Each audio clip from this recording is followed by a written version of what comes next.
Hi everybody, this is Lainey from Hilltop Home Place. I'm just sitting out here by my corn patch in a chair, doing as little as possible. This is the first windy day that we've had, if you could call it a windy day. It's a breeze going, and I'll take it because it's the first breeze we've had in a long, long time. I thought I would just check in to say that there's really nothing to report here. I've done my best, but pretty much everything is dead. It's just dead. We've had no rain. We have had 100-degree plus temperatures every day, most all day. I was kind of looking at a little history before I got on here, and pretty much wake up temperature is 79 to 80 degrees. Waking up at 6 in the morning. And then by noon it's 93, 94. And then by the afternoon, it gets up to around 103 consistently here. I don't know about the heat index, but that's the temperature, the actual temperature. I get emails every day telling me my soil temperature, and it has been consistently 92 degrees lately, though it did go down today to 91 degrees. Woo-woo. So pretty much anything I really care about, I was really testing this landrace corn. That's done. I mean, it's standing here. Some of it's green, but all the bases are brown and dried up. It's not going to be long, and that's going to be gone. My landrace watermelon vines have kind of started petering out. They're not dead though, but they're not thriving. My cocuzas, I had 3 of them on there the other day, and 2 of them have dried up since then. One I don't think ever got pollinated. The other one just needed more water. I have one still hanging there, but I don't really hold out a lot of hope that it's going to thrive. It's not for lack of me trying to water. I've got the water hose going right now on my zipper cream peas, which thank goodness for my zipper cream peas. They're the only thing right now that is come up, is still green, and is showing some little gumption to grow. So thank goodness for my zipper cream peas. I've harvested my Texas cream peas. They're drying up, dying. They're done. I doubt I get any more pods out of them. My whippoorwill cream peas have just completely stopped and collapsed, and they're turning yellow. So that's okay. All my tomato plants are brown and doing terrible. Not even my peppers are thriving. My peppers, the only one that is doing anything at all is my Ferrer Ozon paprika pepper. I get a few of those, but here's my trouble, and you know I've had this trouble my whole growing season, is I can't sit here and let these peppers get to their pretty red color or orange color or whatever they're supposed to get, depending on what kind of pepper they are. I have to pick them young, small, and green a lot of times, because my dogs have decided that they just want to munch on everything all over my property. They have pulled corn stalks out of the ground a long time ago, but recently too, pull the whole stalks out of the ground to munch on the corn cobs, just ruining everything. They just have been ruining everything. It's just been a battle. It's been a battle. I can't keep them out of everything. It doesn't work. So I hate to complain about that all the time, but it has been an issue. It has been an issue. I've had tomatoes I'm keeping an eye on, waiting for my tomatoes to blush, and then I come out the next day and realized that the night before, when the dogs were out, they pulled those tomatoes off the branches. I'll either find the whole branch, or I'll find the branch with the tomatoes laying there, kind of bit on but not eaten. You know, it's like if you're going to pull it off the whole plant, just eat it. But sometimes they don't even eat it. They just pull it off and lay it there, and then they go on to something else. So it's been, I guess you would say, the 1-2 punch. This heat, and then the fact that a lot of things can't even come to fruition because of my pet issues, not pest issues that a lot of people fight, and you can spray this or spray that, but my pet issues have given me a lot of aggravation this year. But if I have to be completely honest with you, the reason I haven't posted lately is because there's been yet another death, and I really almost hate to bring it up because I feel like I've brought up a lot of that this year to you all. Seem to you all to have started with my friend Debbie in December, and then our friend in March, and then my friend the other day that died 1st of July. So that's the stories that I've told y'all about on here. I also alluded a while back, before we moved into our trailer, of a tragedy that had kind of happened, and it was the night before Thanksgiving. And what happened, I can't tell the whole story. I feel like I shouldn't because of just reasons of respect. But what happened was a motorcycle that was driving with no headlight on, 60 miles an hour on the shoulder of a highway, it was an unlicensed dirt bike, it wasn't even supposed to be on the road, crashed into my son's truck. And the outcome was not good. Not good for the driver of the bike. There's a lot of other circumstances that happened that when you tell people that happened, they say, oh my goodness. And it's like, well, that's not even the worst part. Then this happened. That's not even the worst part. Then this happened. It's one of those just horrible, tragic situations. So that has been a cloud over our head since November for different reasons. It was not my son's fault. The troopers told me that the minute I got there, but they also, the report completely says it was not his fault. All witnesses that were nice enough to give reports said it was not his fault. You don't see a motorbike going 60 miles an hour down a shoulder of a dark highway with no headlight on. There's nothing to see until it's too late. They could have seen my son's truck and slowed down, but they didn't take that tack. They kept on and they crashed into him. And so it was tragic, but anytime you're dealing with insurance things and there's just always issues. Sometimes things are so cut and dried, but yet they're not. So that cloud has been over our head for months. Then I rolled into the next month losing Debbie. And then we lost our friend in March. And then I lost my friend at the beginning of July. And so this past couple of weeks, also, we've had a loss in our community. We had a priest that was the priest at a parish not too far from me, just right down the road, that was killed tragically in a car accident on August 2nd. It came as such a big shock to everyone, This priest was about my age, but he didn't get ordained till he was in his 40s, I don't think. And so he's got so much fire and spirit and just filled with the Holy Spirit. And he has completely reinvigorated and transformed the parish where he's a priest at. Just completely. The church where he is at, if you want to look up the story on the internet, is St. Helena Catholic Church in Amite, Louisiana. And he's been at that parish about 12 years, and I don't think they wanted to ever let him go because he has turned around a parish that I guess was kind of in a malaise, in a city that was kind of in a malaise, and both of them have seemed to have bounced back since that kind, sweet, but also fiery priest came to their town. And it's just, the story is phenomenal. He is just so truthful. But you know what? Do you know why it's hit upon people in the right way? It's because people are hungry for truth. People are hungry for truth. Even if you're letting them know maybe they shouldn't be doing this or they shouldn't be doing that, I think they still appreciate it when it's delivered with love, with someone concerned for your soul, and when it's delivered truthfully to you. And I think people have just flocked back to their faith, back to God, because of Father Mark. His name was Father Mark Beard. I personally did not know him personally, but I personally took it hard because some friends of ours had come by our house, not the Saturday just before he died, but the Saturday before that, and just spontaneously came by about 5 o'clock one evening and said, hey, we're going to go eat. Do y'all want to come? We just want to come by and see if y'all want to go eat. And it's at a seafood restaurant in the town where Father Mark is a priest. And so we said, yeah, sure. Well, I did. Richard has been real reluctant to go do things like that. Ever since he had his stroke, he's had a lot of anxiety.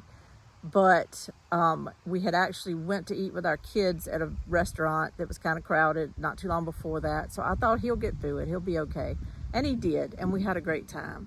Well, while we were there, Father Mark walked in with a man and woman, a couple, and then he was holding the hand of and leading across the restaurant this shorter black-headed lady who I assumed was his mom. And he had her by the hand. He had a good grip on her. She's older, but you know, she wasn't going to fall or anything with him gripping her hand. And we all noticed him come in and everything. And what I noticed was, as they were going to their seat across the restaurant, that all the people that kind of live in that town that know him from church or whatever turned around. Oh, hey, you know, Father Mark. And they, you know, he was having to stop at this table and that table and shake hands and shake hands. And it was so sweet because he never let go of his mother's arm or anything. He had her, she was in good hands, but he still took the time to say hello to everybody that wanted to speak to him. And then they went and sat over on the other side of the restaurant, you know, and I was able to kind of observe him and everything. And I thought, well, that is so sweet. You know, either she's an older parishioner or that's his mother. I've since found out that I'm pretty sure that's his mother. And so it was just precious and it was sweet. And I will be honest with you, I have missed so much going to church because since my husband's stroke, I've not had the opportunity to go hardly at all. Only recently, for a few funerals, have I been able to go to Mass. I'm hoping things will change and maybe this will kind of spur that to change, but Richard just has not wanted to go. And forever, I've not really left him home. I don't go places without him. He goes with me or we don't go. So we just have not been because he's not ready to go back. He's very, very self-conscious, having to get in a wheelchair and do things, but he has to get in the wheelchair to do it because he doesn't have the endurance to walk very far. So anyway, it's something we'll get through, and I know that God understands, so I'm not worried about that. But seeing Father Mark there at that restaurant and just seeing the love everybody had for him, it started this little thought in me of, you know, I'm ready to go back to church. I'm ready to go back to church. I miss going to Mass. And then the next Wednesday, I get the phone call that he was killed in a car accident. And he was killed right up the interstate from where I live. Richard and I go through that stretch all the time, 2 and 3 days a week. He came over a rise in the interstate and was confronted with the fact that cars had slowed or almost stopped because there was a wreck or something going on the other side of the interstate. And I guess you would say a lot of people were rubbernecking and trying to see what was going on over there. So they had slowed, and then when that happens, traffic starts backing up. And so when he came over the rise, he was confronted with the back end of a line of cars that had stopped. And he chose, I guess probably in a split second or half a split second, whatever you get to make a decision like that, he chose to not crash into these people, and he swerved his car, but it made it go down the embankment of the hill that they were on, and his car rolled over and he was killed. He was killed instantly. And that was a tough one to hear about. That has been a tough one to think about. I keep constantly thinking about his mom and getting that, probably not a phone call. I'm sure people went straight to her to tell her in person and to be with her and comfort her, to find that out about your son. I've been sad for our church, the world, church of the world, you know, Church Universal, to lose such a gift from God. And he was a gift from God. And I know that God knows everything. And I know that God knew before any of us what was going to happen that day. And I know that there is more to this than I can ever imagine as far as life lessons, our purpose on earth. And I know all that. And I found out from my friend that his last 2 sermons before he passed away were about passing away and about your time on this earth and then the time to go home. And so I know that wasn't an accident. But you know, a lot of people have the immediate reaction of saying when they hear about things, well, God knows what he's doing. We just have to accept it and move on. And you do. What else can you do? But God also made us, and he made us to have reactions and compassion and to feel things when we hear bad news and to feel loss when you have a loss.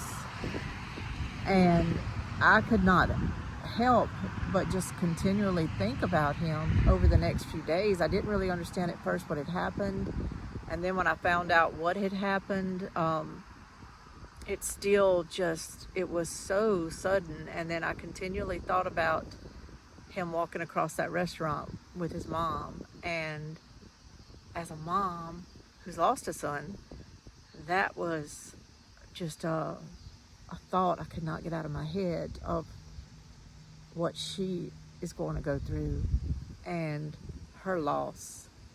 And bless her heart, she raised a good one. She raised a good son. He was good. And I've heard a lot about him. My husband and I have kept up with everything all this week. He was killed last week, but his first funeral was today. They did a funeral in Baton Rouge, a visitation and a mass at the church that he grew up in and went to. And then tomorrow, his funeral and mass are going to be here at the church at St. Helena Catholic in Amite, Louisiana.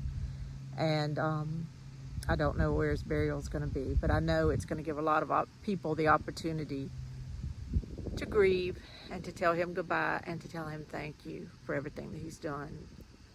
So that's his story, and but that's also another reason that I've just dropped off a little bit, because I feel it's just kind of very hypocritical sometimes to be feeling hurt and pain, feeling loss, feeling a lot of things, just a lot of things. I think his death was kind of this trigger that just triggered me to finally start grieving a little bit about these other losses that I've had over this last 6, 7 months, 8 months, whatever month it is. I don't even care anymore.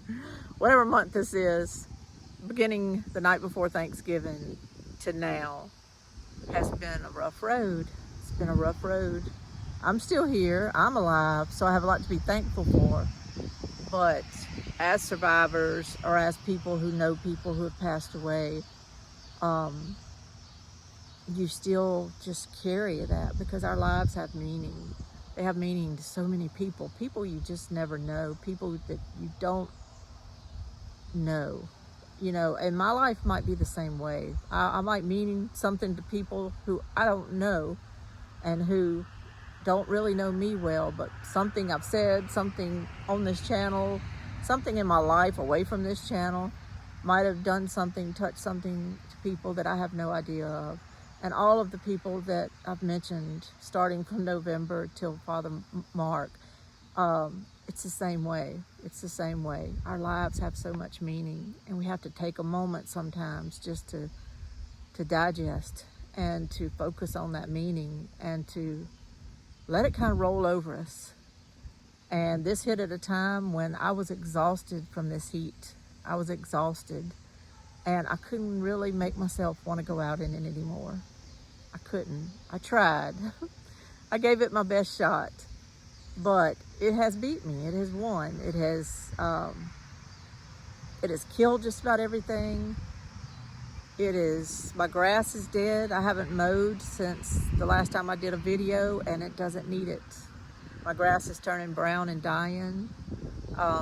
Trees are turning brown. The leaves are starting to fall off brown, and it's way too soon for that. But that's what we're dealing with. And not whining about it. Just this breeze that's been blowing today, it's like, that just feels like such a gift. We haven't even had wind lately. I'm gonna finish this up by saying that this little break I've had is just kind of, I needed it and I appreciate it. I've also noticed some of my other friends have taken breaks off their channels lately. And I don't know why in all cases. Some of it might be the heat. I have one Alabama channel I watch all the time. If you're listening to this, that might be you I'm talking about. I've noticed they've taken a little break, but I also noticed it was a lot of work going on in the heat. And it gets exhausting. And it's okay to walk away from it after a while. You did good. You did good. You put up a ton of food. You did good. One of my other channels that I follow a lot has taken a little break too. And I just say to that channel, to that person, I miss you, and I hope to see you back. I hope that I can kind of get back on a regular schedule. I'd like to do some interviews with different people and kind of do things off my property. That's been interesting to me lately and on my mind. I've still been trying to do everything that I can do just to, I guess, take care of some things now that I thought I wasn't going to really worry about until the cold weather came, but I've been getting it done, like getting a lot of my paperwork organized and put in files and put away. A lot of paperwork is generated when you buy and sell homes and land, and you move and you're doing all kind of things, and you have warranties, and you have all these books from all the appliances in your house and everything. And I'm not gonna lie, they were just stacking up in my master closet. And I used some of this hot time during the day to just go in there and go through all that. I've also been getting my tax stuff organized, and I've kind of figured out legally a way I'm hoping that we can keep our income below that 85% of Social Security being taxed that I was telling you about. I'm hoping that we can keep it still down in the where only 50% of the Social Security gets taxed. And that is, I need to kind of reboot my business. I have been completely letting it go this year because of everything I've had going. But I bought me a tiller the other day. I purposely bought me a tiller because I needed to kind of have some expenses to show for my business, and I need a tiller. I need one. I'm not ashamed to say that. I need some help doing some things around here. And the tiller, just to get things going, just to get some weeds kind of out of here, just to get some dirt busted up, I think it's going to pay for itself. So I did that. I've also been canning a little bit of food. I canned some chicken last night, and I canned some, the last part of the wild hog that I had. Finally got all that done. Got that out of my freezer, and it feels good. And so I've been staying busy. I just haven't been outside, and I haven't had a whole lot to show you, really nothing at all. Trying to pull myself up by those bootstraps I was telling y'all about.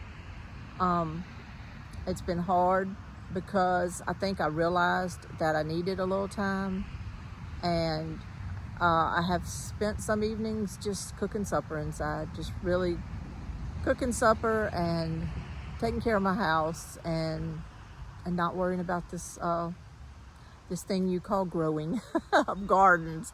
I've just let it go, and I'm okay with letting it go.